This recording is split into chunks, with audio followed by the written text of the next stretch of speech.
I'm Beth Wray, and I love cookbooks. While most kids stayed up late reading Nancy Drew, I was staying up burning through my mother's cookbook collection. Well, here at the Food Channel, it is like Christmas every day. Publishers send us their cookbooks, we pull them off the shelves, find recipes, and we get to make them. It is so fun, I am almost jealous of myself. One cookbook that I'm completely enthralled in right now is Sarah Foster's Southern Kitchen.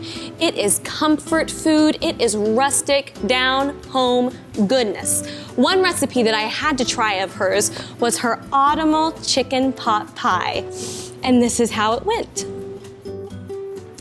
First thing we did was melt our butter down.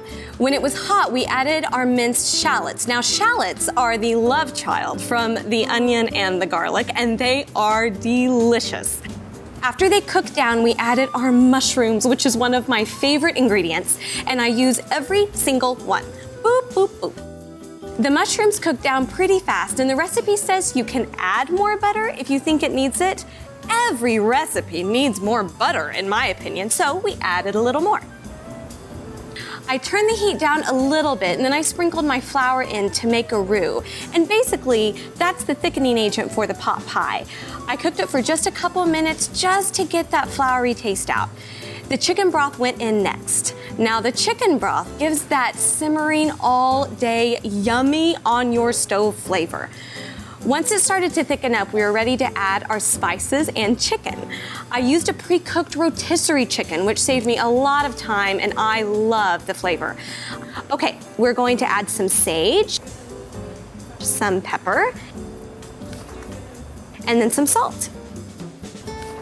I let it simmer for about 10 minutes, and then I was ready to add the squash. I had the squash already prepared by one of my fellow chefs and added it to our mixture. Look at that pretty pop of color the squash adds to the dish. I love it. Once it was mixed and it was cooled down, I was ready for the puff pastry. I sprinkled a little flour and rolled out my puff pastry until it was about 1/4 of an inch thick. Next, we took our gorgeous filling and scooped it into our pie dish, filled to just about 1/2 inch from the top. The beautiful puff pastry was next, and I just layered it over the top of the pie and trimmed it with scissors. Now, it doesn't need to look perfect. The imperfection is what gives it that rustic look. I then made some vents for the heat to escape. I had so much fun cutting out some leaves to decorate the top of the pie. And I didn't forget to add stem marks to the leaves for an authentic look. Once I was done with that, I brushed on the egg wash, which gives the puff pastry that golden brown, gorgeous color that you see in the cookbook. And don't forget to brush the edges of your pie too.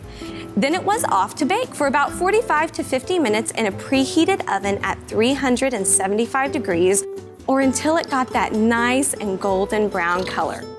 Cookbooks are great motivators to get you in your kitchen, try different ingredients, and find those recipe treasures that will define your kitchen and your memories. Thanks for joining me on today's cookbook. I'm Beth, and I'll see you next time at the bookshelf.